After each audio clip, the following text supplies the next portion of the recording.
Welcome to the United Show. Your host, Nathan Ellington, here with the one and only Hakeem once again, giving his insight into the Man United stuff. You know what he's all about. He doesn't mince his words. He's going to tell us exactly how it is. How you doing, Hakeem? I'm very, very well, Nathan. Very well. How are you? Good. I'm really good because things are changing. Things are looking on the up. The players that are coming in, the players that are playing even, we didn't even realize this was going to happen. So, seeing that new team and just a new formation and a new way of playing, it's just like it scrambled my brain for a minute. I was like, wait a minute, we ain't even got 4 defenders on the pitch. How are we going to play? What did you think of the game anyway? Yesterday, let's talk about the game yesterday first. I haven't got your opinion on it. I know I've had mine. But what do you think? How do you think it went and what do you think was good and bad about it? It was an interesting team selection, actually, but I liked it because he's experimenting. He's obviously trying to get an idea who can do what. So he's just, because playing Matic in defence, but I'm like, what's he doing that for? But he obviously knows his legs are gone. So he's thinking, well, let me just try for some other options. The game started off well. No, apart from Greenwood and maybe Luke Shaw, nobody was fantastic. I think Diallo seemed quite good in flashes. Yeah. I loved him. I love what I saw from him. Apart from that, Elanga, I thought I've watched him a few times. There's just something missing there. He hasn't got it, whatever it is. So I'm not sure about it. Van der Beek, I thought, apart from that silly mistake he made, I think he played quite well. And actually, even Mata, I forgot how good Mata was. Apart from the fact, obviously, he ran out of legs. But, for 20, 30 minutes, he was just running the games, pinging balls all over the place. So, to me, it was just nice to see some of these bit part players getting a chance, and actually he's saying, go and show them what you can do. So, under Ollie, then I think people could say, oh, well, he's just playing his favourites. But under this guy, you can see he's just saying, well, actually, if you're good enough, you're in the team. But you have to show you're good enough. You can't just sit there and sulk and say, oh, I don't get a chance. Well, here's your chance. Go and show it. So, I enjoyed the match, actually. I enjoyed it. So did I. Even though it was like quite open, there was a lot of interchanging of losing the ball between both teams. But we was exciting. To see a lot of the young boys starting to get some game time and Ahmad back again, But a player who really, really surprised me, Mengi. Mengi looked good, He looked good, He looked. I mean, it was a short burst, and obviously it's not against the best opposition, but he just looked solid. He looked solid and he's quick and he made the right decisions. He looked very good, actually. He looked very, very good. Yeah, I was loving what I was seeing from him. Obviously, Greenwood doing his thing, scoring the goals that we know he can score. So that wasn't a surprise, but it was just lovely to see what a goal that was. Ahmad with his chance would have been lovely to see. But the thing that I think that the manager's going to see from that is that Ahmad can play with this team. Yeah. Ahmad can play with these boys. He can pop it and move, and he's got that jink and the timing of the passing. He's got all of that, and that's what I love. So that's one thing that I'm really, really looking forward to, what he's going to do now that he's seen pretty much everyone. And doesn't it feel a bit weird that we're now talking about fullbacks and they're not Wan-Bissaka or Shaw? God, no, not so much Luke Shaw, because I think Luke Shaw, he did well yesterday. In the mind, he can do it. He can get forward. He can get back. I think him and Tellez is a nice interchange because you got two options there. Yeah, Wan-Bissaka is just, we just said it, against Crystal Palace. If Wan-Bissaka was playing, we wouldn't be scoring them goals because that Darrow, I mean, he's not the best defender, but the balls he puts in, oh my God, the sumptuous, Cristiano, I can't believe I'm saying it, should have scored at least 2 or 3 crosses. I don't know what's the matter with him. He's sixpence. And I think those are the proper David Beckham type balls he's putting in. Yeah, that's what I'm loving about that. Like, now you can see from both sides of the pitch, we actually have some really good quality coming in. And I think Shaw's got a bit of it, but he doesn't like to, rain the crosses in, as Tellez likes to rain them in, like, properly. Like, listen, give me an inch and I'm crossing it in. Yeah. Sure, it has to be perfect, but I can see that Ragnick must have told him, listen, as soon as that goes there, that's your cue to move, and you're going 100 miles an hour. I saw him for the first time sprinting like at 100%. I was like, yes, sure. Yes, you finally be told what to do. So that was lovely. Bailly, what do you think of Bailly's performance? Because for me, he's doing well again, He played really, really well. He was close to being man of match for me. I think Greenwood nicked it, but for me, Bailly is taking the claim to get himself involved in that contention for first team. What do you think? To be honest, I think if Bailly, and I think you can, if he can cut out those little mistakes, he had another one yesterday where he lunges at He ran into a cul-de-sac.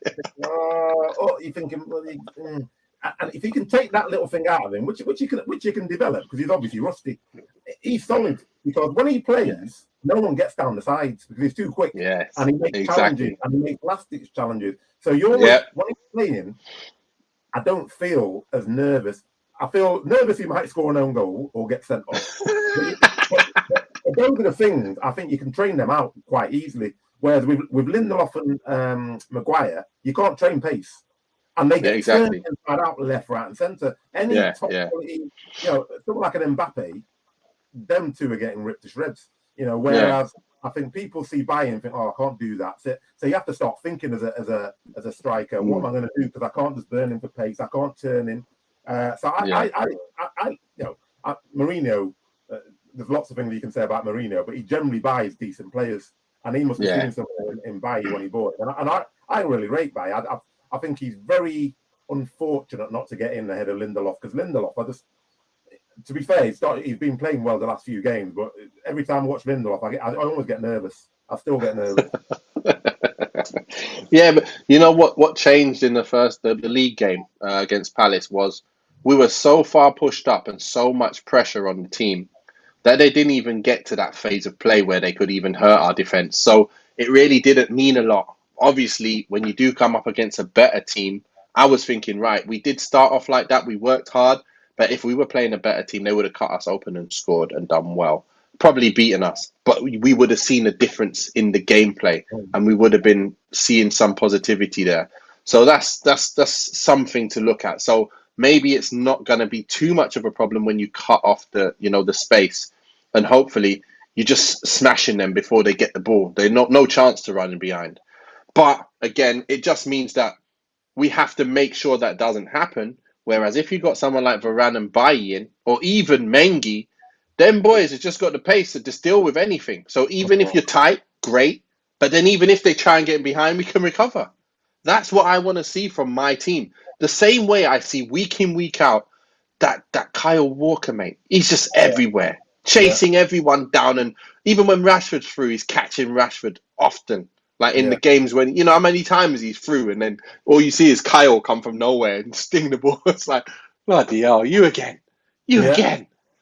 That's what we could do if we have them boys playing. So hopefully he's going to see it, because I see it and I think he's on my wavelength. So, I'm expecting him to do that. I don't know if you watched the pre-match bit as well, because what excited me the most was that he was actually running drills with, the back four, actually. I didn't realise my back four time. And he was running drills and putting balls in different places and telling them where they should be. Where to be, and I think at last, somebody realised that they don't know what they're doing and they need to be told.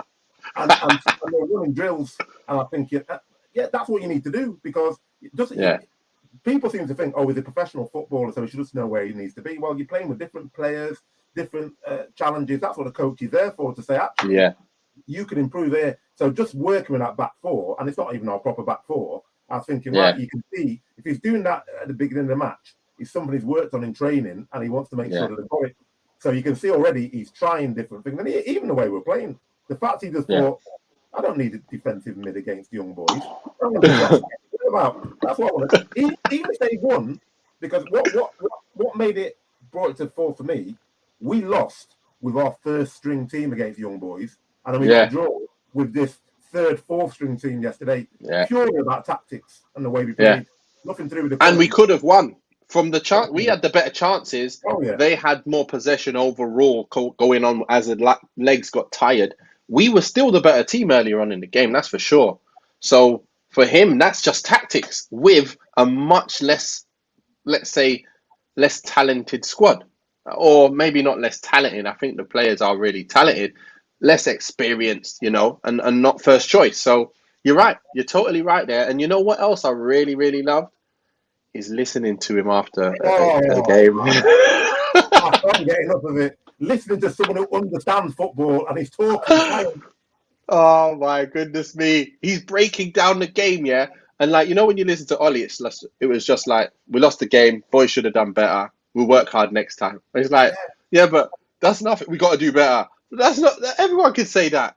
Anyone can say that. But this guy is like breaking it down, like the press, the triggers and all of this. And I'm like, oh my gosh, this guy knows his stuff. You know what he said yesterday, and I thought, just in that short statement was very clear, because we've all seen it, but more importantly, he didn't slag anyone off, but he just said, look, he said that for the goal we conceded, we were doing too much of that, passing it, 5 yards in the wrong places, and he said, and it was guaranteed to concede a goal, because he said, it was basically saying, come and press me.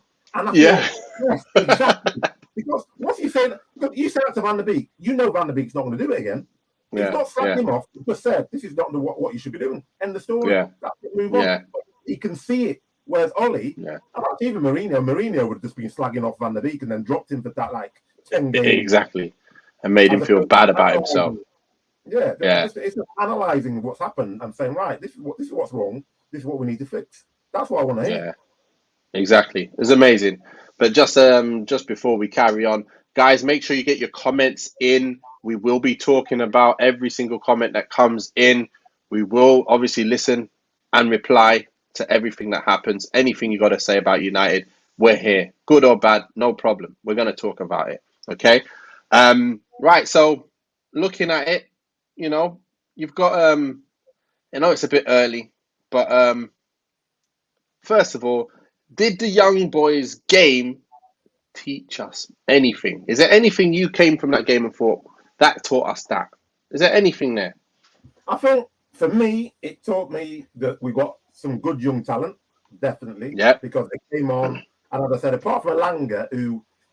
Yeah, he didn't have the best of games. Yeah, he kept losing it, innit? Ball kept getting into him, and he just kept losing it. I was like, come on, mate. Get on your side, man. And I know it's an unfair comparison, but it's about the same age as Mason Greenwood. And I know Mason Greenwood's a different class, but you think you're now looking at all of United youngsters through the lens of Mason Greenwood. Yeah. So that's where I was. I think it taught me that it didn't teach me that Bailly's good, because I rate Bailly. Tenga, what's his name? Mengi, that's it. Yeah. Mengi. It taught me that as I said, we've got some decent people coming through. It also taught me, I think, I'm not sure about Lingard, because I love Lingard. I've always loved Lingard, but that was one of his worst. Nothing was sticking to him. He didn't look interested. I mean, he was doing a lot of running, but he just like doing pointless running. He did. I watched him towards the end of the game, and I thought, you're the most senior player. Well, with the exception of Matic and Mata. But I'm thinking, you're up front. You're playing with these young kids. You should be leading the line and showing them how it should be done. And I think he's worse than all of that. So I think Elanga was a bit worse than him. Lingard wasn't as bad as Elanga. Elanga's one of his worst games so far, because when he's been playing in recent games, I've actually liked him. When he played and scored 2 against Wolves and he could have got a hat-trick, that was a really good game of his. So I'm going to give him a bye, because obviously he's a young boy getting used to playing against young boys. So let's give him a bye for that one. I think he has got a good future ahead of him. He's quite raw, but he's quite quick and he will get goals. He could have scored again as well. But Lingard, you're right. He didn't play the best again. I didn't think it was that bad, but he didn't do much, if you get what I mean. In a game like that, you want to see him, link up. But I think he'll do well with the first team. I think the way he's a link-up player, and the way if we win the ball up high now and we start playing those one-touch passes, I think he's good enough to be part of that. At times when he comes on in games and do bits and pieces, I think he can play a part for us now, really make a difference when he's coming off the bench and stuff. So I'm happy about that, to be honest. So we have learned quite a bit about the team, about the squad, and that we've got players that can come in. And again, we've learned that we can play with no defensive midfielders and just let's go for it. Like Mata, in the middle with Van der Beek. That's just like Yeah. madness. No one would have ever thought to do that. Nobody. But Ragnick is like, listen, you guys, you can pop the ball, you can keep it. Let's just you two play there and go and attacking play. Go find the players. Go find them. Ahmad, you go play. Lingard, you go. All the boys, you go play. You go just attack. We'll win it from attacking and pressing. And it's just a different way of thinking, isn't it? Like we've always felt like you need kind of like two sitters in there or one sitter in there at least, and then like you kind of drop off. And no, make it hard for them to think. Not even get past the first part of thinking. Like as soon as I've got it, oh my gosh, who's open? Bang! Oh no, bang! Lost the ball. That's what it is now. Like weeks previous, what was it? It was keep the ball, move, look up, find someone. And then all of a sudden they're at us. That doesn't happen. No, that's not happening anymore. I can see that. So what we got here, Paul Coates saying, do you think Lings will leave? Rumours are he might come to Leeds. Ooh. Go on, Hakeem. What do you think of that one? I think he hasn't signed a contract, has he? He went to West Ham. He was playing regularly. He was scoring goals. I can't think any professional footballer is going to be happy with the bits he's getting at the moment. So if he's got guaranteed football, I'm not sure about Leeds because they could. They don't look like they're going to get relegated, but they're not doing as well as last season. So I think if West Ham were back in for him, I think he'd probably go back there. That's what I was thinking. Exactly what I was thinking. He'll go there. Leeds, that's a big. Oh yeah, unless he hates us, I can't see why. Again, that's a derby as well. You don't want to go to Leeds. Exactly. He's not going to go there. And again, I think he knows he's got a new lease of life now because he's got a new manager that's seeing fresh eyes on him. So he's going to give it a bit of time, I think. Obviously, this month he's played yesterday. He might play some more. If he plays some more, you never know. It's the same with all the boys now. Like Pogba, he might be looking to leave, but end of the day, if this team starts picking up and playing well and scoring all the time, I think he may be able to play that Bruno position. But obviously, he's not. I don't see him playing both. You know where Bruno plays now? He's like one of the two behind the two. So Pogba could be one of the two behind the two, couldn't he? Like the left-sided one where Bruno was. Now, what do you think? Do you think he can play there? I'm not a fan of Pogba, as you know, but Rangnick is obviously a person who wants to be on the front. He just says simple things like, well, if you get the ball back far away from your own goal, you're less likely to concede a goal. It's so basic. It's just so basic. It's so clear. Rather than saying you're just like, no, win the ball high up the pitch, you're very unlikely to concede a goal. Give the ball away close to your goal, you're likely to concede a goal. Very simple stuff. So I think that, I can see the way that Rangnick's playing because Fred, I don't know what's happened to Fred. Fred's turned into like, I don't know what, bloody Kante overnight, and he's scoring goals. But so with Fred there, and then you put in my opinion, Van der Beek next to him, you could definitely get Pogba in because if you're saying where are you playing? Where are you playing him then? Pogba's. I'll be playing him. I wouldn't. I'd play him because I'd play him to up front probably, but I'd play him behind. Because so I wouldn't play for that because everyone thinks Fernandes has got to play. Yeah, you don't have to play. You can put Pogba in there. You can.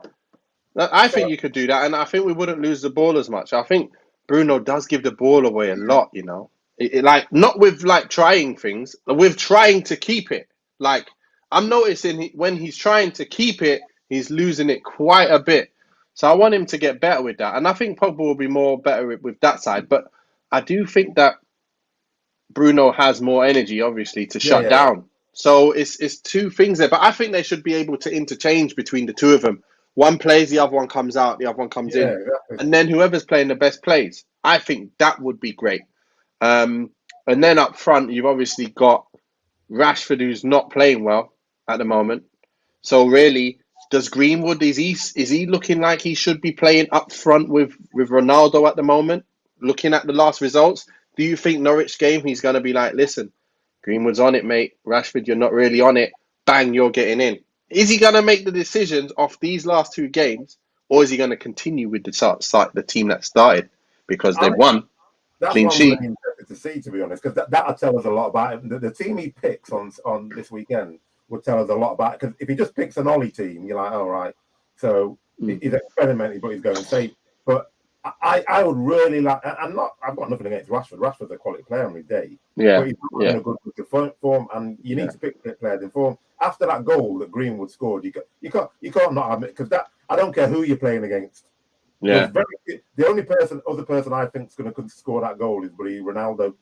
I can't. Yeah, See exactly. anyone else putting that in. I mean, Or maybe Cavani. Yeah. yeah. But they're the three that you look at and go, yeah, they're scoring that goal. Rashford ain't scoring that goal, that's No, for he's not. sure. Rashford's not even in that position. Yeah. It's true. It's true. So he's got something there to think about, because if he's not playing well, do you take him out and then make him more hungry to get back in? I would, and I'd let him come on off the bench because he's not doing as much of a job as he should be.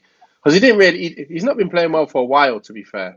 So, I To be want him. honest, I read it. I read something. It's probably about 2 seasons ago, and I didn't agree with it at the time, but I do now, because they were basically saying that actually Rashford is a super sub, like a Solskjaer. He's not, because when you watch it, if you look most of his games when he has a real impact, he's either played for 40 minutes or he's come on at the end.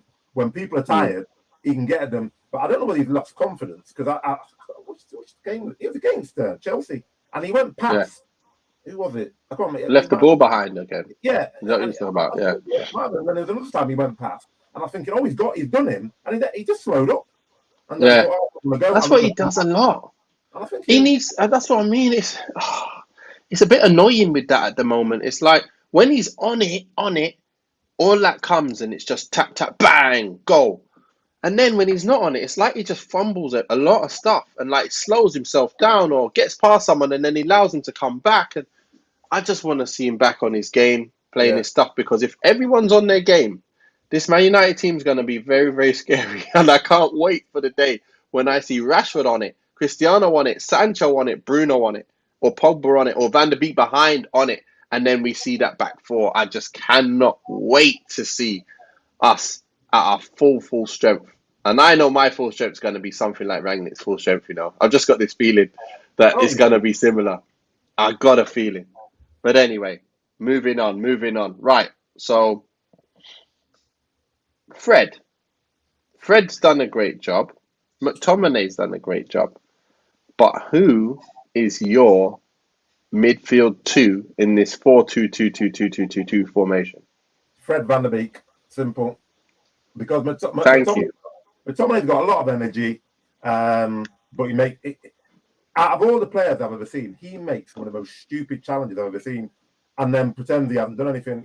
For example, he just pushed someone over. And you're like, what? You push someone over and give him a free kick and release the pressure. So I think he needs a bit of more footballing intelligence. But also, he can't. Yeah, when he's really on it, he can run with the ball, but he does it too seldom. Whereas Van der Beek can get the ball and can open up defensively. Like yesterday, nice little balls down the channels, into little holes, a bit like Mata. So I would rather have him, because Fred now is actually, I think, out of that team, by his place. I actually can't believe it. I think it's played right into his hands. I think the way that quick kind of football, the way you can win it high up, that's his way. He wins a lot of balls high up, and then it seems like he actually is better playing a bit of an attacking midfielder, like getting up there. I can't believe what I'm saying. Like, I thought it was probably going to be better defensive, but it's like he wins it. That's the good defensive side, but then he can go forward and actually link up some stuff, make things happen. So I agree with you. I totally agree with you that Van der Beek playing in there is going to open up the doors, because it was only 1-0. There wasn't many clear-cut chances, really, against Palace. If you get Van der Beek in there, and he does a high press as well, it's just like, you just got more options, haven't you, to get more chances, more nice play, and we're going to get goals. We're just going to get so many more goals if we've got him in there. I'd like to see Fred and Van der Beek. You're damn right. Fullbacks right now on form. Who plays? Because I know that I remember Saka. There's no question that he's not going to play. He's injured, number one, but number two, yesterday was very, very poor. Very poor yesterday. Well, but you say he's very poor. that's how he's played all season. all season. Because, and to be fair, you could see what I liked about it yesterday. So I'm not going to slag it out. Wan-Bissaka off. He's a young guy. Yeah. Very good defensively. He's come to the team and he's been given no coaching. It's obvious because even yesterday you could see he was running out of position, and you could almost see him clicking in, thinking, "Oh, I'm not supposed to be. I'm supposed to run over there." So someone's told him what to do. So that's going to come with time, And then, and he's got the ability to go forward because you've seen it in flashes. And if he's practicing, that will come. Yeah, that will come. So I think at the moment on form, you got to play Dallo because that boy, the way that we're going to play, you need someone who can get up and down and can put balls in the box. And that boy, but the balls he puts in the box are absolutely sweet. Peaches, yeah. You know what's funny? I was watching the game and I was like, Wan-Bissaka, listen, what are you doing there? Like, you're in Van der Beek's spot. Get back over there. Get back there and let Van der Beek swap back with you. What are you playing at? Like, stop that.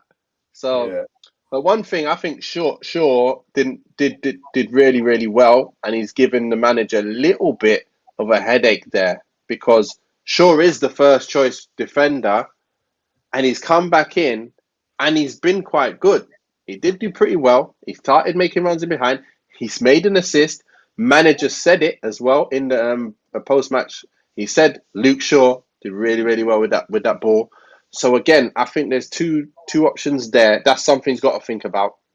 At the back, I still think he's got a Bailly to think about, really, because he knows if he's playing against someone quick, someone sharp, he knows that the other two cannot be playing together. Surely he knows. Hopefully he's not like Ollie, where he's just going to continue sticking with them two. Unless someone above is saying, listen, no matter what you do, you got to play Lindelof and Maguire. Like, maybe that's going on. Because Bailly has definitely got to play. I know a lot of people as well be talking about Van der Beek. It's an issue, but they said, he's not done himself too many favours yesterday. He didn't do too well, so he's not really staking a claim to get in. But here's the thing. How good was he against Watford? Why did he not stake a claim to get in there? So ended it. Bailly, how good was he in his last games? Okay, he had one mistake, but he still played well in that Man City game. He still played well. And then even last game, he's played really, really well. And for some reason, we seem to always have them last stitches where he has to be the man to clear it and stop it. And that's why he's the man for me. So anyway, so now we've got that. I think Mengi should be getting in the squad. I think he should be a player on the bench now. And I think Mata is not finished, mate. He can play. He can come on for Bruno. Or he can come on for a Sancho when he gets tired. I think he's still got the legs in him. Not the legs, the brains. Because his passing is ridiculous. The amount of times he just got up and just went bang, put over the top, put someone in. And bang, put the player in the middle. I'm like, lovely. This is exactly what I'm talking about. These guys, few and far between. You don't find many players like that. So no, you don't. And how old was Pirlo when he stopped playing?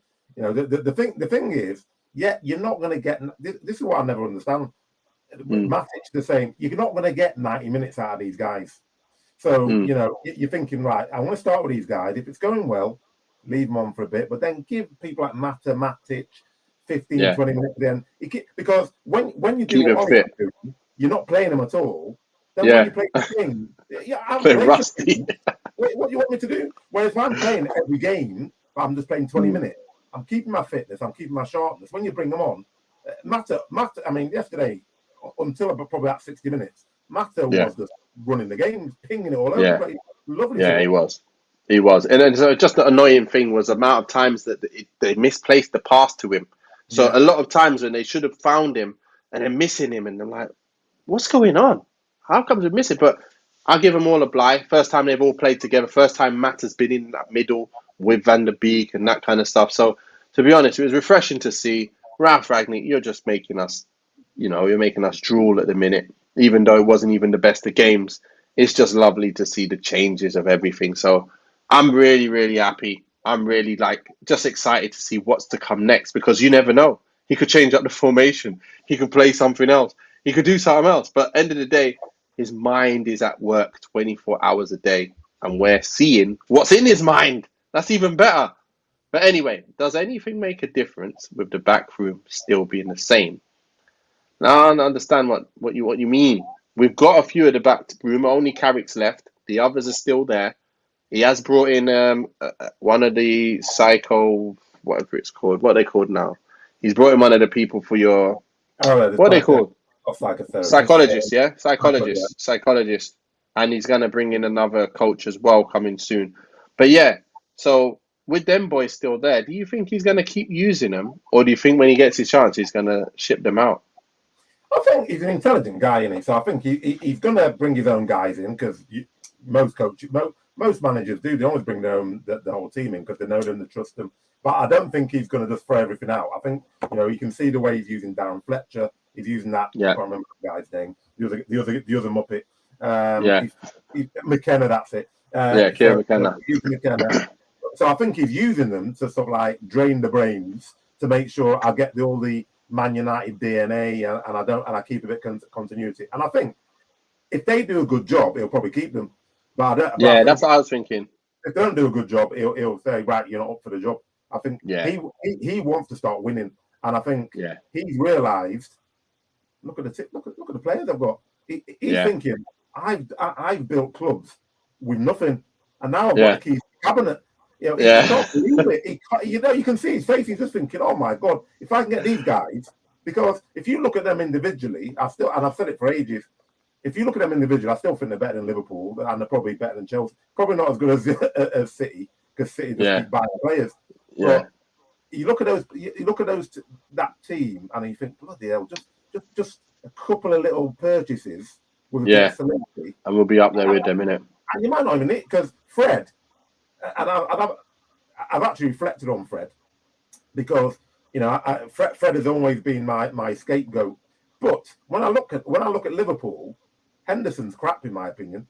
But he's not the best in terms of side, it's about management and about surrounding yourself and being a cog in the wheel. Exactly. So Fred, in my opinion, is more talented than Henderson in terms of footballing skills. He's just not as effective.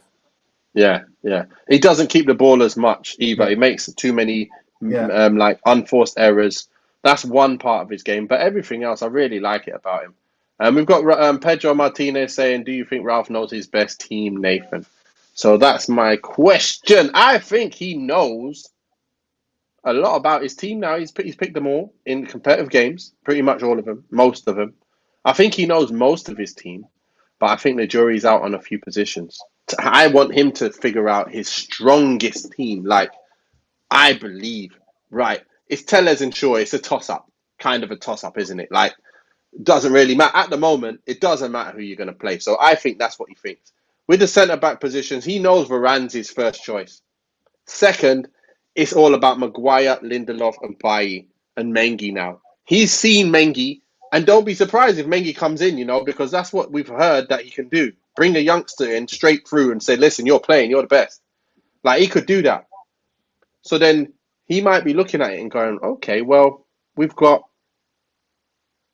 Who's the best of them? Bailly's played the best of them so far. But again, Maguire played well in his first game. And so did Lindelof play well in his first game. So he's not going to drop him. So that'll be his first team at the moment. But I see when things start, happening and things start appearing, he's going to change a few of that. Then you've got Aaron Wan-Bissaka and Dalot. We know Aaron Wan-Bissaka defensively is the best. But then Dalot's been defending well and attacking really well. So you've got Dalot in front. Midfield too, he's going to stick with the, Fred and McTominay. You know what, Hakeem? You can carry on with that. I've gone through the back four. You go through the middle. It's an interesting question, actually, because I've been listening to what he's saying a lot, and he keeps saying that you pick the system to fit the players and not the players to fit the system.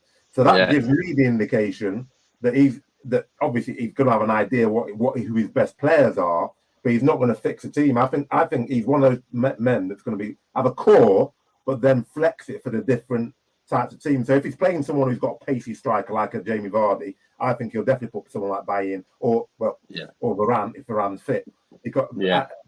I just have a strange feeling that he's not going to have McTominay there all the time. I don't think it's going to be Freddie McTominay like it was. I think the way he plays, unless McTominay plays like he did against Leeds last season. If he plays like that, then McTominay's a shoo-in. But if he plays like he's been playing most of the games, I think he's going to get Van der Beek because he needs somebody who can open up defences. Yeah, who that's can what he's control the missing. ball Big and time. manipulate, and that's what. So I think Fred and McTominay. I think obviously, definitely Sancho. The left is a difficult one because What the Bruno Pogba position you're talking? Is that the one you're talking about? No. I was talking about the what's his name, Rashford, Greenwood position. Oh, left striker position. Yeah, Okay. yeah. Yeah.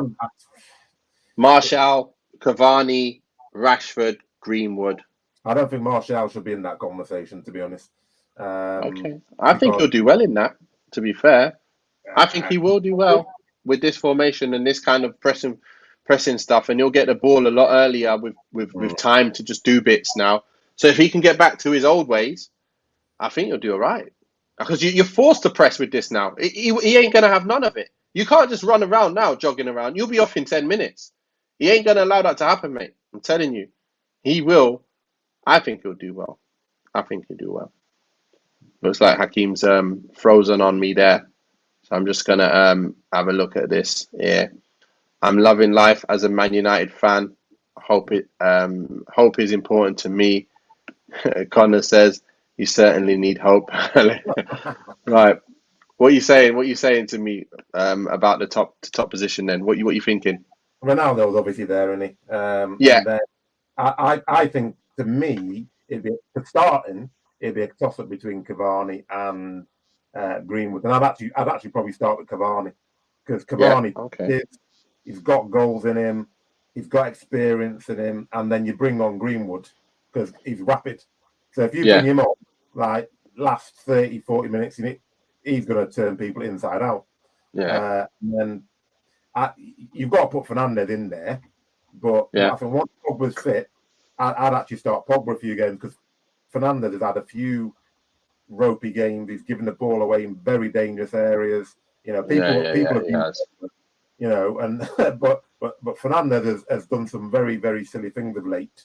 And I think that having that competition, the good thing for me is you've got in every position, apart from Ronaldo really, but in every position, you've now got competition where you're thinking, actually, if you drop in and he played in, it doesn't weaken us.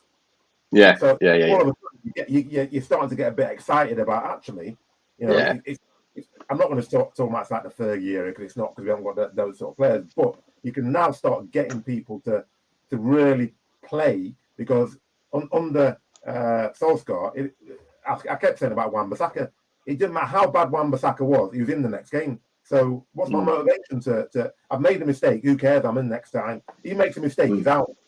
He's out. He's going to get back in. Dallo is killing it. Yeah, but you know what? We've got a good situation right now because the last season we had when players came in, they were just pants, and he knew he couldn't change anything and bring anyone in. Right now, because you've got a structure in place, you bring in players in and it's interchangeable. Do what you want. Everyone's got to do the same thing. So I don't care where you're playing. That's what that position has to do. You're playing today there. Mata, you're playing there today. That's what you got to do. You know what you got to do. And I swear, he must be like painting it out on the whiteboard. Like, listen, that's what happens there. That's what happens here. When the ball's here, you're here. That's going there. You're doing that. When he moves the ball there, you press. That's your trigger press. And we're going to win the ball back early.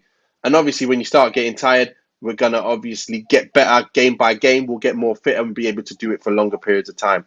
That's what I can see him doing. And it's just a breath of fresh air, mate. So that leads me on to the next question. Ralf, is it too early to say it? I'm not sure if it is. It probably is anyway. But here's the thing.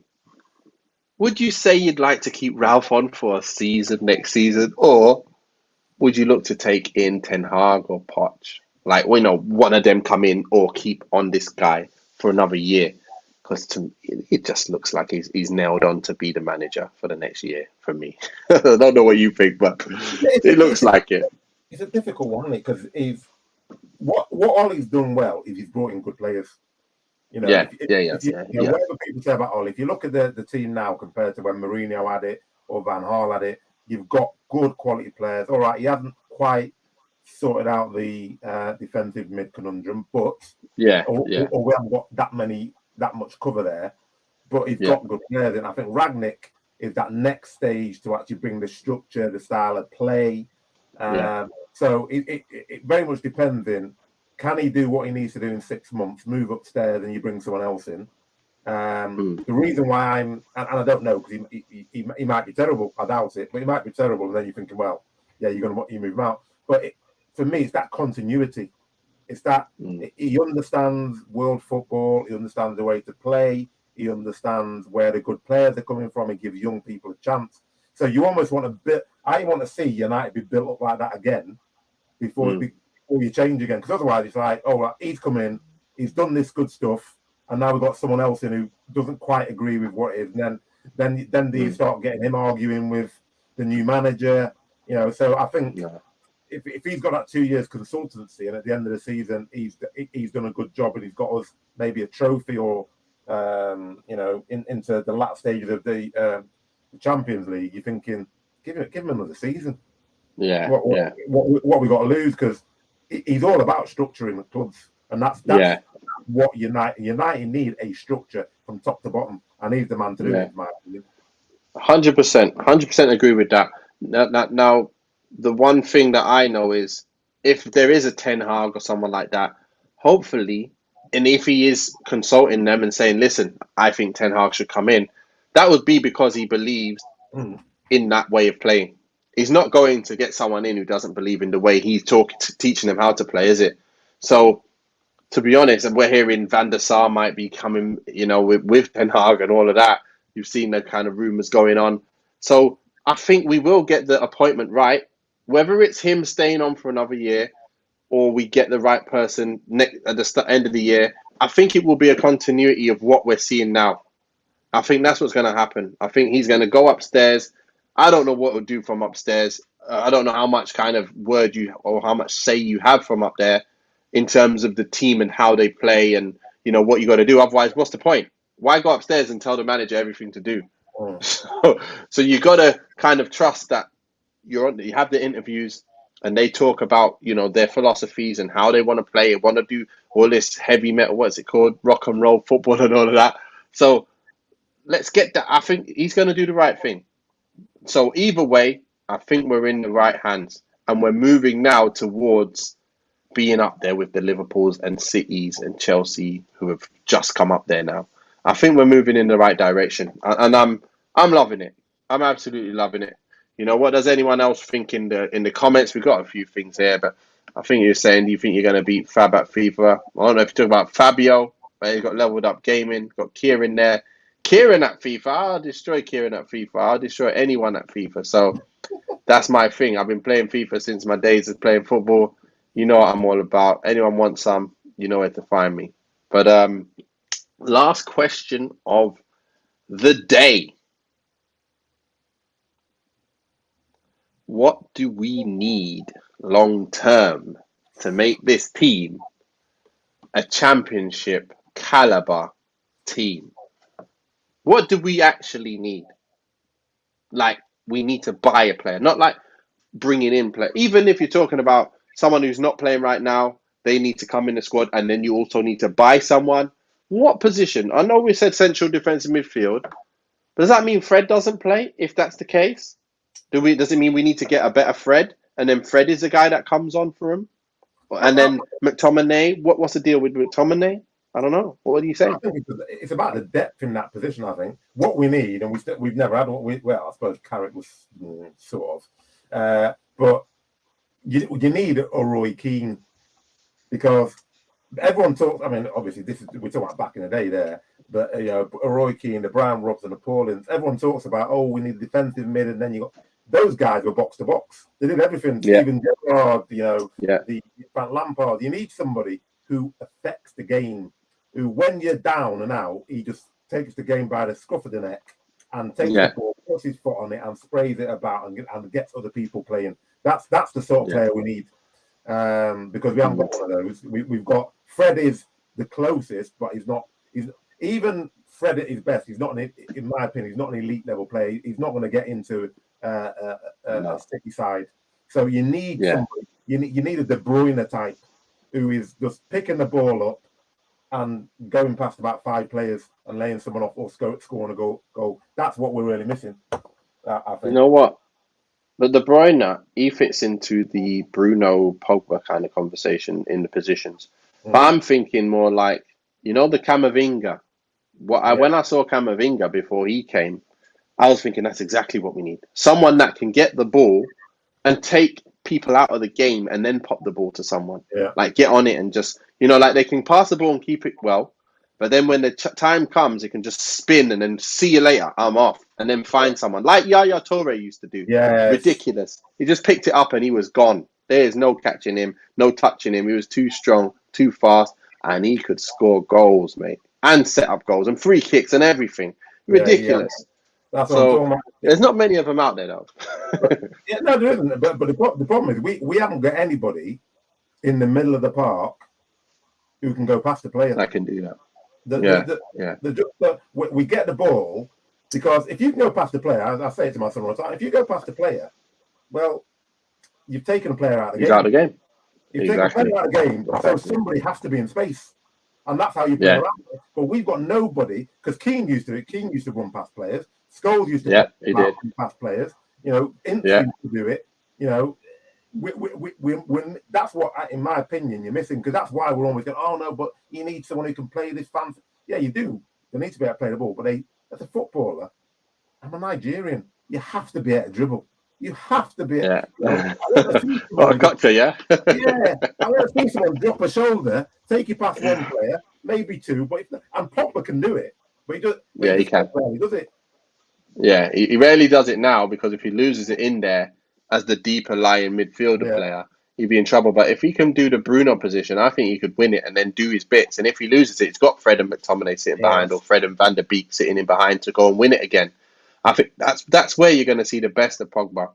So I think this is a lot to come. There's a lot to come, mate. There's just a lot of positivity around United right now. And our games coming up, man. We should be winning 10 out of 10. Out of them next 10 games, I swear we need to be winning all them games. They're all winnable. There's nobody up the top half of the table, like the top 4. There's no top 4, nothing. I think the next hardest game that's going to come up is West Ham. And we've actually got didn't we get we draw Aston Villa in the cup as well, didn't we? So that's going to be a good game to play and see how we get on, because Gerrard's come in and he's gone and made them win games. Somehow they're just winning straight away. Manager bounce. But we got a new manager now and we're the better team. So let's bounce straight through them as well. We've got leveled up game is saying, I think you guys miss a more mobile defender. You need a Rio Ferdinand. Well, we've got him. We talked about earlier today. Bailly's done very, very well. He's quick. But also Mengi. Mengi has absolutely shown that he can be in and around this squad. That's all I saw yesterday. He looked powerful. He made the right decisions. He even slipped over, got up and still won the challenge, blocked the shot. What a block. What a block. I loved it. Absolutely loved that from him. And, I know you've seen, the Shola Shotai and all them boys. They're young boys. They're getting their little first blood, little taster of what's to come. But I haven't seen anything like, wow, they can play at this level yet. They're just feeling themselves in. I want to see him because I've heard a lot about Shotai. He's a pretty skillful player and stuff. But I think he needs to fill out, needs to get stronger and get to that kind of that stature that Mengi's looking right now. I know he might not even get to that. But you know what I mean? Where you become an adult and your bones and your strength and your pace just gets that next level where you just don't grow anymore into more pace. That's what we want to see him get to. I think maybe when he's 19, 20, that's when you're going to probably see the best of these young boys coming through. Obviously, you get your few players who, get really good and really strong early. So, like Mengi, like I'm saying, and Greenwood came through a couple of years ago. He was killing it. But it's really exciting times. I just can't wait to see Ahmad. Ahmad is a player that I want to see in and around the first team and come in off the bench for people like Sancho and and a Greenwood or whatever, because he can do bits. Hakeem, he can do bits, mate. He can do bits. Ahmad is unbelievable. He's exactly the sort of player that excites me. Yeah. He gets the ball and his first thought, I want to go forward and I want to take you on. I don't. And when people like that lose the ball, I don't care, because when you go past a player, same with Giggsy, you'll get tackled sometimes, but you have to keep going. And then people start getting a bit wary of you because you can take the ball past them. They start dropping deeper, give you more space. I love those sort of players, and you can see he's got it, because even that one when he should have shot at, he cut inside. Oh, beautiful! Oh, the one where he cut inside and took the guy on, and then set it up, and then Elanga got the chance. That one, that was a great chance as well. He's got composure. He's in the box. How old is he? 18 or whatever. He's in the box in a Champions League match, and he's just cool as a cucumber. Fake shot in the guy. There you go, Lingard. It's a little bit off Lingard. Sorry, but there you go. It was nice to see, man. Because anyone else would have probably tried to shoot, just seen the goal and go bang and hit the defender. But he's faked it and cut in. Yeah. He's just like a Messi, mate. He's just like a Messi type player. He's a Messi type player. The way he dribbles on it and the way he kind of just dinks it past you, and somehow he jinx. I just don't get it. He's not even that fast, No, when you watch him, he's not that fast. He just got that something about his dribble ability and his drop shoulder and his ability to just take you, and then they try and think that they've got it and he nicks it past you. That's what I love about this guy. And I just can't wait to see. Well, anyway, any last words, Hakeem? Anything you got to say before we wrap this up? No, for me, just as you said, I'm a happy Man United fan, but mind you, we've been here before at the beginning of every reign. But I just see something different here. You see a person who's thinking about what they're doing, thinking about the players they're playing, thinking about the opposition, and thinking about, how do I beat this team? That's it. Yeah. I don't see any arrogance, even though he's got a very good squad. I don't see any arrogance in him, thinking, well, I can just turn up. If we play, we'll win. He's like, no. I have to plan this meticulously to make sure we win. And he doesn't like conceding goals. That's what I like. Yeah, you see his face. Oh my gosh. He was upset. That was lovely. It is lovely. It's lovely anyway. I just can't wait for Saturday now. We've got Norwich. It's Norwich away, isn't it? Norwich away. What is it? A 5:30 kickoff. So we will be on probably later on that day, around about 9 or 10 o'clock. Just have a look out for the YouTube channel, and you'll see obviously KS1 TV. It's on, and then have a search for Man United show. You will see we're probably going to be on at 9 o'clock because I've got a game to watch on the weekend, and it is at 5:30. So it's a youth team game, Liverpool versus Fleetwood. So we're going to be looking at that game. Then I got to get back and get on my show. So I won't actually be watching the match. So it's going to be a bit difficult. So hopefully my guest is going to have some insight into the game. So maybe, Hakeem, if you're watching the game, let us know and jump on this show on Saturday. But yeah, that's all we got time for. And as Kieran would say, stay safe and wash your hands. But before I say that, thank you, Hakeem, for coming on. It's been great. It's been a pleasure chewing the fat with you. And hopefully see you very, very soon. And once again, stay safe and wash your hands.